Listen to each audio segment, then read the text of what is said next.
Representative Lindholm? Yeah, thank you very much, Steve. Appreciate the opportunity. I will also tell you, Steve, before Rich emails you a nastygram, you should probably change your background on your Zoom. You're not using the appropriate one. No, I'm not using the appropriate, but I wanted to coordinate my colors with Dean Rasco. So that's nice. That's why I chose the background that I did. So, two of the deans that I work for is on this call, so I've got to keep moving my background to coordinate with them. Gotcha. So this next portion is on BeefChain, which is a private company that is regulated by the USDA, AMS services in particular.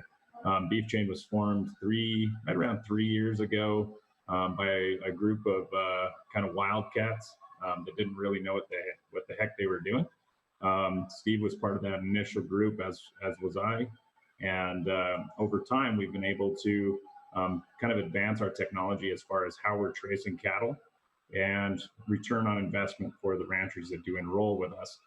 And recently, I'd say probably in the last I think it's been about 6-7 months, we've been able to partner up and start working on some technology practices with IOHK. In particular, Ahmed has been a champion for us and has worked his tail off for us, and super appreciate that guy. And then on top of that, we've been able to work with the University of Wyoming, in particularly Corey Billington, who has told us basically how we're bleeding money and how we need to act like grown-ups about this, which has been fantastic for me. They never tell you in school how damn hard it is to start a business. I mean, that's not like a thing, right? They just say, go out there and get after it, guys. It'll be great. Well, wait a minute, Representative Lindholm. I think Dr. Billington works in the entrepreneurial school. So I do believe they teach you in college how to start a business. I didn't go to college, so. They do now, but. So anyways, I'm gonna allow everybody to go around the room real quick, give a brief introduction of yourself. And then on top of that, we've got John Bowman with Walmart here. Walmart is a leader in this space as far as the utilization of blockchain technology with some of their own products. In fact, they're utilizing it right now. And so that's a pretty exciting aspect. And believe it or not, I don't know if John knows this, but Walmart has bought in BeefChain cattle before.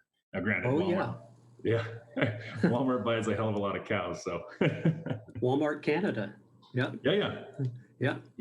Okay, so we're gonna actually, John, I'm gonna go right to you first. If you want to give a brief introduction, then we'll kick the ball. Sure. I'm John Bowman. I'm a distinguished data scientist and director of data science in what used to be known as Walmart Labs. I head up the data science part of the forecasting team that's responsible for developing store item level forecasts for everything everywhere in the world on a weekly basis for 52 weeks out.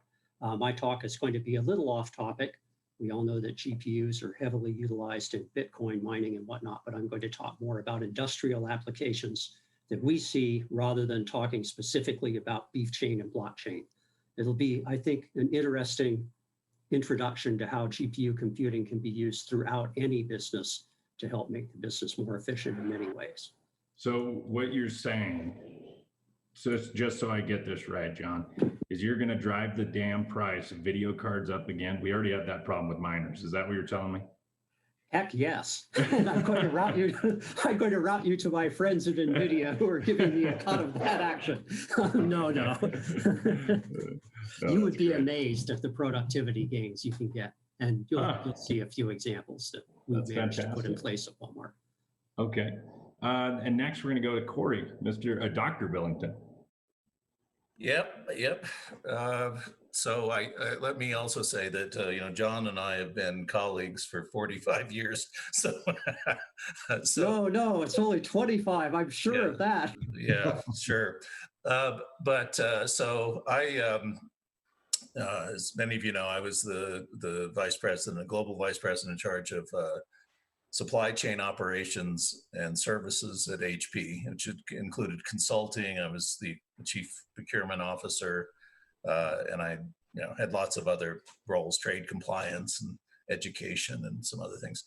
And so, and then I failed at retirement, and I ended up becoming a professor for a while in Europe, and where I still teach blockchain and supply chain. And now I'm here in Wyoming, working with Steve and Tyler and trying to not fail at retirement again.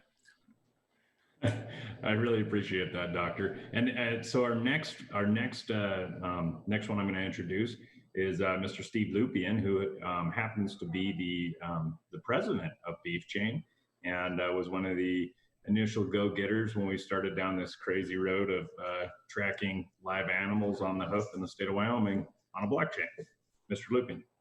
Yeah, and I'll never forgive you, Tyler, for getting me involved in that either. No, this has just been an absolutely wild ride, and man, you learn very quickly. You know, from a background standpoint, I spent most of my career in new product development, mostly in Fortune 500 companies, and at one point in my career, I spent about a decade managing the specialty food group for Land O'Lakes Specialty Foods. So I came into this project with a little bit of food experience, and you know, as we saw what Wyoming was doing in their enabling legislation for the blockchain bills, and you've heard me say this a number of times, one of the things that I'm most impressed about the Wyoming legislature and Representative Lindholm in particular was, you know, every time we worked on a bill, their next question was, well, what more can we do? You know, there's got to be more that we can do in this space. And it was through that, through those connections with the Wyoming legislature that you know, I became associated with Representative Lindholm and Senator Driscoll and some other folks, where they asked that same question on the private sector as well too. You know, there's some real challenges in you know, the livestock growing industry right now, and a lot of that is around the challenges that many of the incumbents bring, and essentially the challenges that the incumbents bring are putting increased pressure on the producers. So when BeefChain was initially conceived, you know, we weren't looking for a blockchain business. We were looking at the livestock, you know, growing industry and how the producers were just consistently getting squeezed and squeezed and squeezed. And you know, the ranchers in our group, such as Representative Lindholm and Senator Driscoll, said, well, how can we apply this technology to solving some of that problems? How do we give the power back to the producers? And so that's how BeefChain was conceived. And we'll talk about a number of the different initiatives we're working on. But that was the impetus of it, was you know, we want to give the power back to the ranching community. So you know, Tyler, you want to follow up on that as our resident rancher? Yeah, no, I think it's an interesting case. I mean, we've come kind of a long ways in this deal, and actually some good news that I'll share is that one of our auditors yesterday, Drew Pearson, went out to our largest enrolled ranch as it stands right now, and audited over 1,000 head of cattle, all utilizing different methodologies. But essentially, those animals will now be hashed into a blockchain as far as their certifications. And we'll get more into that as far as what certifications are and how that has a return on investment for the ranchers. But first, I want to go to Ahmed, the man, the myth, the legend, who's also partly responsible for beating me over the head about how to run a business. He's one of the more responsible people that joins our weekly calls. So Ahmed, go ahead. Yeah, thank you, Representative Lindholm. Yeah, I've been leading product and strategy for over 15 years at large enterprises, startups, in particular leading the vision, strategy, definition, design, and development of best-in-class, delightful, and transformative products. I've worked at the likes of large telecom companies like T-Mobile, AT&T, as well as large software companies like Microsoft. At Input Output, I've been leading partnerships, product strategy, and development. And in partnership and collaboration with BeefChain, we're looking to transform the beef industry while driving food safety and traceability. It's been really a fun and great journey working with, partnering with the BeefChain, especially kind of Steve, Tyler, and Dr. Corey as well. So kind of excited with kind of how the future is shaping up for us. Yeah, it's gonna be a little bit more wild, I think.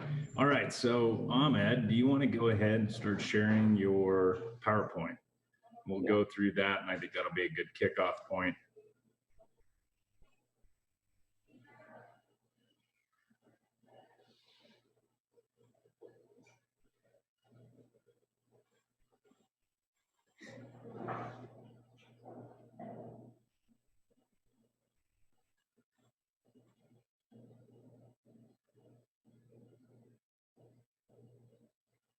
Okay, go ahead, Ahmed.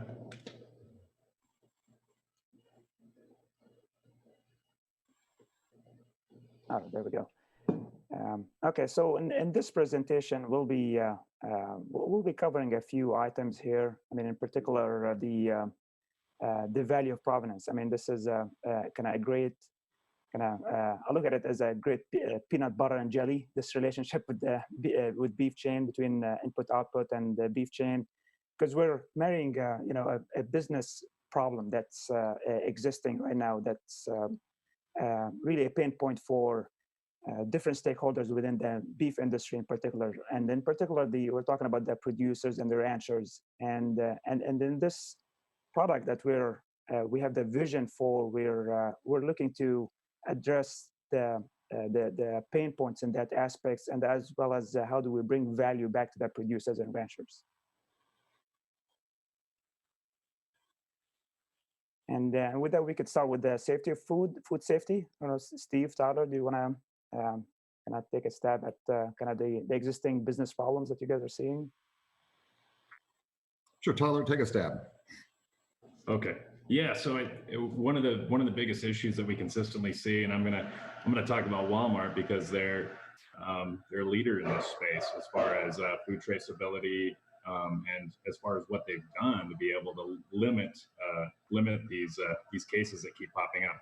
What a lot of people don't know is the CDC's website actually shows the largest type of food that actually carries foodborne illness in the United States, or at least that it infects humans, is leafy green type of plants. It's romaine lettuce, regular lettuce, it's sprouts, spinach, those types of things.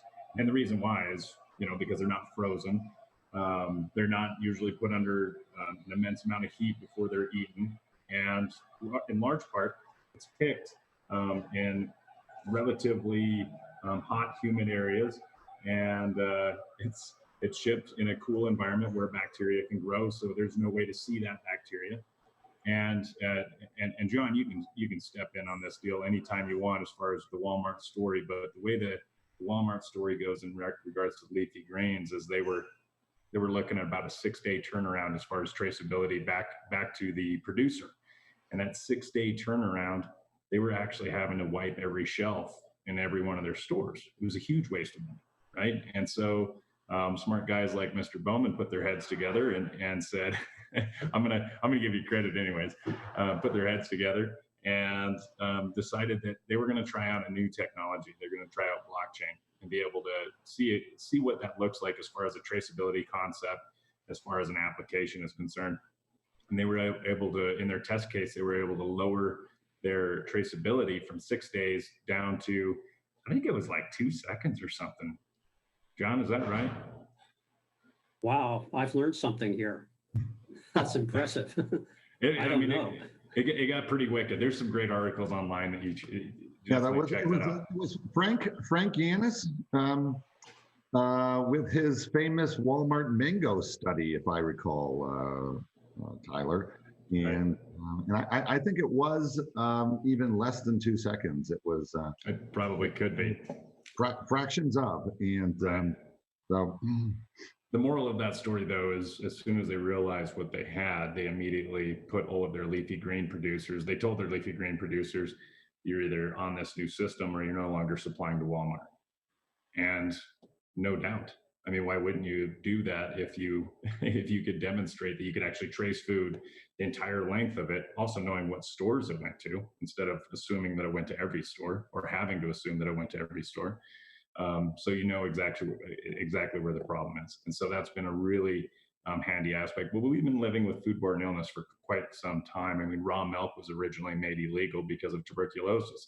And it wasn't because cows are naturally outputting tuberculosis through their udders. It has to do with the fact that those milking those cows back in the early 1900s were coughing into their hand and they had tuberculosis and they were spreading it that way via raw milk. So foodborne illness and handling have been a big thing for humankind for quite some time. And I'm sure everybody on this panel can all point to times they've gotten foodborne illness. It happens. So that this preventative measure is pretty big. I think we can go to the next slide though. Yeah, costly, definitely costly. On top of having to dump a dump of product into the garbage. On top of that, there's fines and regulatory hurdles that are put in place after that happens. And it's costly the whole way down the line because whoever the producer is, that they find out where that food comes from, especially on large scale logistical type agriculture, that can devastate small farms that are supplying to large suppliers. I think an important point, if I can chime in as well, Tyler, is, you know, it's not only the cost of throwing away the contaminated food. In many cases, it's the cost of throwing away safe food because you can't tell the difference between what's contaminated and what's safe. So if you look at the cost borne by retailers and wholesalers and even producers, that their food is perfectly safe, but because there hasn't been an effective tracking mechanism in place, you can't isolate that, you know, this head of romaine lettuce came from that producer, which is contaminated. And so what you end up getting is these wholesale recalls that throw away all the romaine lettuce or all the spinach. And so not only is there the physical cost too, but there's some interesting studies that have come out about spinach. And as you know, there were some contaminated spinach cases a number of years ago. And it's actually kind of interesting in that spinach in the US grew exponentially because about 100 years ago, a study was conducted that overstated the amount of iron in spinach by about tenfold. And that's why we got the Popeye commercial, you know, the Popeye with eat spinach. And it ended up being that study was flawed and spinach didn't have as much iron in it as it was believed to have, but it didn't matter. The American consumer changed their pattern around eating more and more spinach. And that trend continued until there was that significant recall a number of years ago. Mm-hmm. And incidentally, spinach to this day has still not recovered from, and it's been literally years because consumers have moved to something else. So the cost, not only the immediate cost to of course, the individual who's become sick, but all throughout the supply chain, including the cost of the retailers, but the lasting impact of there's a number of fast food and retail food outlets that I won't mention on this call that you still hear people, hey, you want to go to that place, and like, I don't know. And so the long-term effects, I think, are something that we can't discount either. Right. True, and there are several case studies as well to prove that point. And they've been very hefty, highly penalized and well-documented case studies as well, like the Peanut Corporation of America. Yeah, he went to jail for nearly, there was one executive there who, when there was a contamination, he actually misled regulators who were trying to identify, where the contamination happened. and it's listed here in the slide. That executive is doing hard time, and you know, instead of picking peanuts, he's making, you know, little rocks out of big rocks. And so you know, I think there's a, you know, certainly a lesson to be learned, you know, learned there. But this technology, as we all know, with data immutability, can, you know, certainly provides, I think, an amazing tool to provide that safety. So, you know, John, you want to jump in?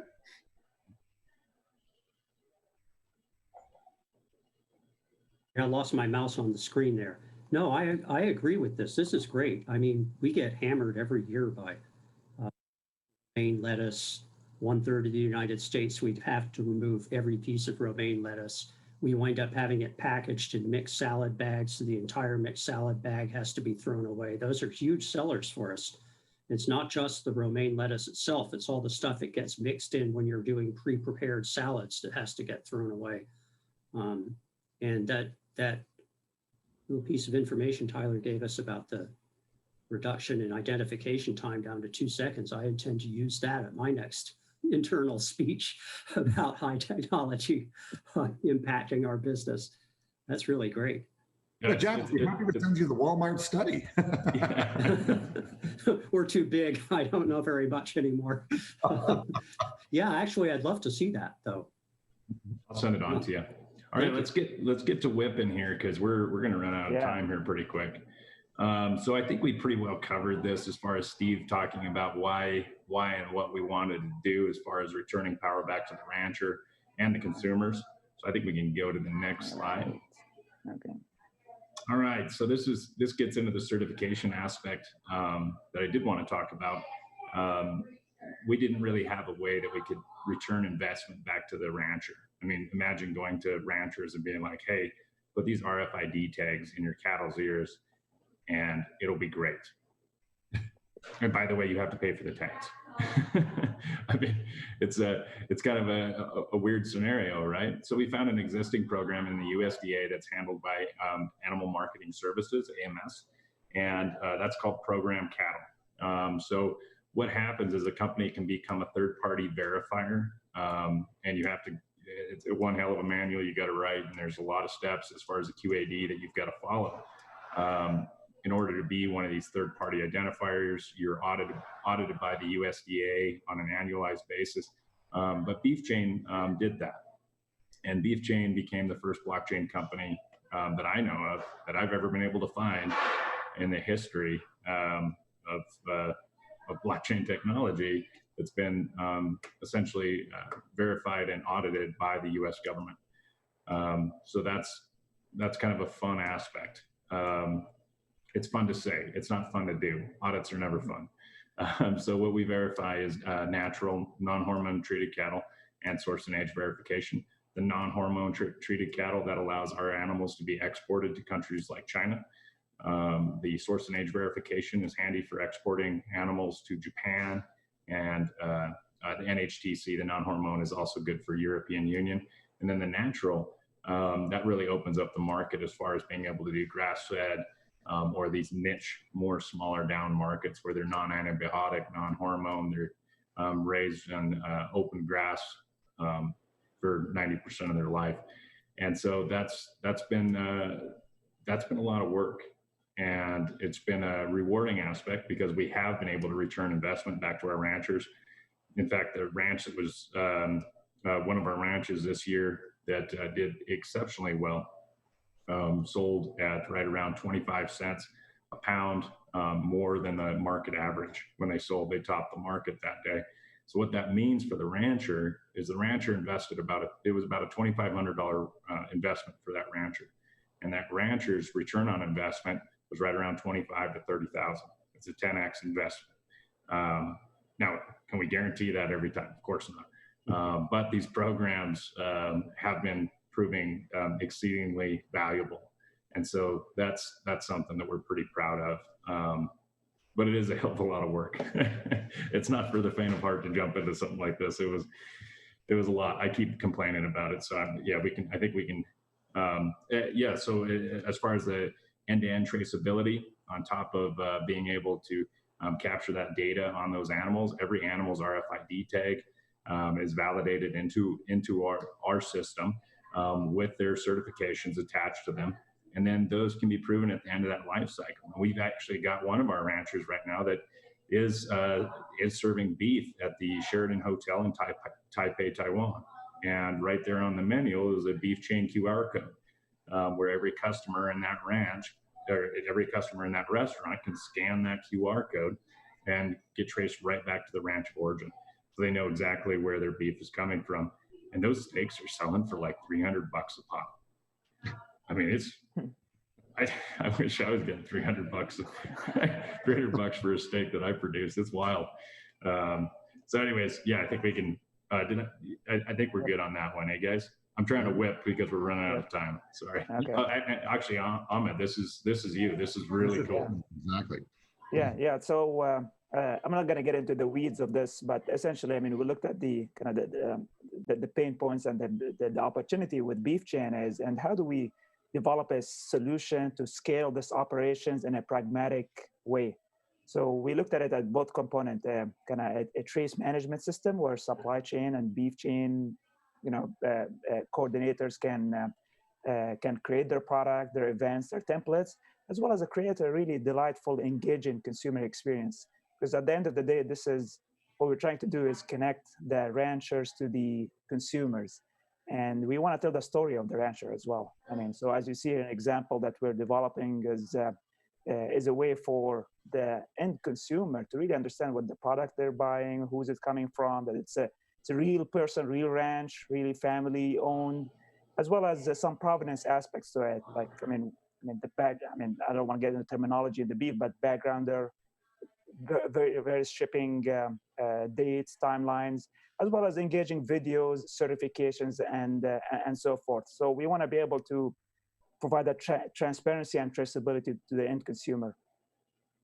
And kind of just at a high level, I mean, so we kind of broke the platform features into different components. I'm not going to get into technical aspects, but essentially we've got the application layer, and then the management, trace management system layer, the data modeling and analytics, where every supply chain administrator can create what the data types, flows, etc. are going to look like. And then under the hood, I mean, we've kind of, although this is kind of supported and powered by blockchain, by Cardano, but also we wanted to have some layer 2 protocols on top of it for maximum efficiency and scalability.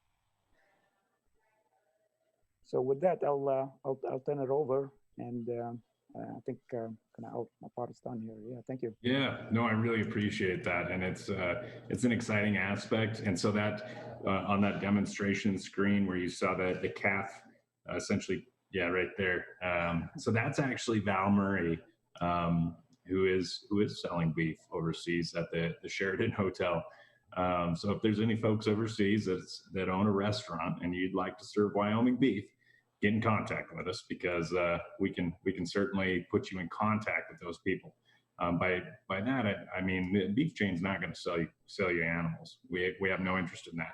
We have an extreme interest in ensuring Wyoming ranchers and American ranchers put more dollars in their pocket for their product.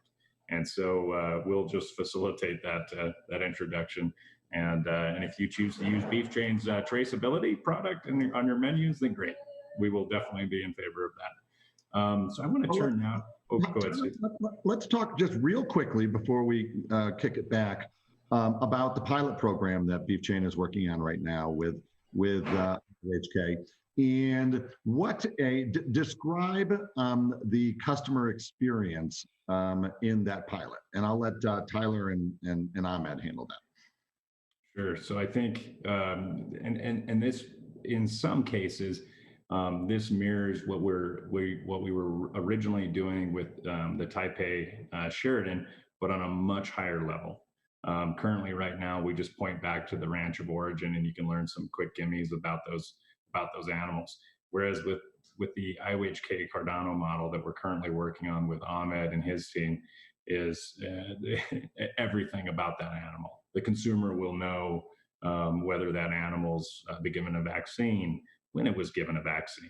Now, granted, all of this is voluntary information. If a rancher wants to enroll in something like this, they certainly can. But everything we've seen in the marketplace shows us that people want to know where their food comes from and how it was treated. Ahmed? Yeah, exactly. Right on. And to add a little bit, I mean, as you kind of see from the screen, the bottom right one is as you drill down through kind of the events and the provenance aspects, you can actually go to that transaction URL and see it on the blockchain as well. So I've put in kind of the transaction URL, so you can really audit and you can ensure that this is this information has been validated and verified on the blockchain itself. Let me, if I may, let me elaborate a bit, because I've been working with these guys to help refine strategy. And without getting into too much details, I think one of the issues with the whole ranching business is that other people steal all the profits. And so what happens is Wyoming ranchers fundamentally don't make any money, because that's how the value chain is constructed. So now imagine that the wine industry, there was no ratings, there was no Parker, there was no this, there was no ratings, and it was just like what maybe the Safeway rating or the cellar rating. The winemakers would make no money. So people do want to know about their beef and hormones and these things, but they care probably more than anything about taste. And are they going to enjoy the steak? And anything that causes them to enjoy the steak and be able to identify what would enable them to do that has value, and it has value to the rancher. So I would, the only people I think in beef that have done this is Kobe beef, right? With the whole, we massage the, and all of these things. But does Kobe beef really taste better? And if it does, how much better is it? And is it worth the premium? So I would believe, and my opinion is that in the future, BeefChain will enable ratings based on taste or enjoyability, because just because something's prime, I've had good and bad prime and choice, and it doesn't correlate to my experience at a meal. And so, and if you can do this, you'll get people asking for a Murray Mare Farms product, right? This is a special occasion. It's worth $300 because it's much better. Just like, you can get $10,000 for a bottle of wine. Is it, I mean, I couldn't tell the difference necessarily, but there are people that can, and they'll pay for that. So I think that this project will can enable a transformation in the fortunes of Wyoming ranchers, which, if left unchecked, they won't be here in a couple of generations. So anyway, I'm motivated by that. No, I think that's a really good point, Corey. I mean, the reality is, and this is something that most people don't know, I don't think, is that ranchers don't know how their animals even scored. They don't even know where their animals end up, because there's 4 or 5 entities in the supply chain after the rancher. And so for those of you in the consumer side of things, ranchers have no clue about this. And so not only is this good for consumers to be able to understand these different aspects of the food they're about to eat, but it's also good for the rancher to know how their animals are performing. If this ethical treatment of their animals, which I'll go ahead and state this, that Wyoming and Western ranchers by far above everybody else. And that's because they have these big wide open pastures where a cow can be treated like a cow and a pig can be treated like a pig. And it's that ethical treatment that Wyoming naturally does, because, well, we don't have much of a choice. It's wide open spaces that really should be advertised more. And I think this knowledge will be very powerful for ranchers. If all of a sudden they can go to their cattle buyer and say, our animals not only scored at 80% prime, but we've got a whole review set of our animals from last year's butcher showing that these animals were some of the best steaks that consumers have ever had. And so, Mr. Bowman, as you being the end supply, right, you're delivering direct to consumers, would that information be valuable for you and for your entity? And do you foresee a time that that Walmart would be advertising those types of attributes. Oh, absolutely. Absolutely. We do that with items today. You know, there's this discovery that was made some years ago that if you take a regular piece of fruit and you say, oh, this is a Seville orange, or this is a this orange or a that orange, people somehow uprate it mentally, even though it's the same old standard orange they've always been buying. And just putting that label of the type of orange or where it's from allows you to differentiate all these oranges, and then people will pay a premium for them. And you see that with peanuts and a few other things. And there's no question that we play into that because, you know, we get a small cut of that action, right? And you guys would get most of it, but if we can have a section where we've got premium beef, you know, from Wyoming rancher so-and-so, we charge more money, everybody in the whole supply chain gets more money. And because it's your product that's the differentiator, not the supply chain that's the differentiator, you guys get to control largely how much of that money flows to you versus how much of that money flows to the retailer and the trucker and everybody else. See, and I would envision like not just prime and choice, but things like, you know, ecstasy beef or, you know, old vine, you know, whatever. And that there's actually some connection between the taste and consumer enjoyment of the steak and its identification of its origin and treatments. And there's no proof of this now. There's no data. I mean, and just well, I agree with that, Corey. But I think that, you know, here in the Bay Area, we have a very active farmers market community, and the farmers market community involves people coming from ranches and directly selling meat from their ranch at the farmers market. And so I can go to the farmers market 2 miles away on Sunday, 1.5 miles away, and there's like 4 people selling their cuts of meat from different ranches. And it seems to me that there's an opportunity there. Admittedly, you're not getting the generic customer at the farmer's market, but it seems to me there's an opportunity there to start doing those studies, because that's a situation where the customer is buying directly from the rancher. Oh, sorry. My apologies. So really appreciate everybody's input. We're actually going to go to you got to go get your 3D avatar out, and you're going to go to the Cheyenne Hall, and you're going to see a really, really good looking avatar sitting in there. And that'll be me. And so please join me in there. We're going to have a Q&A session if you'd like to know more about BeefChain.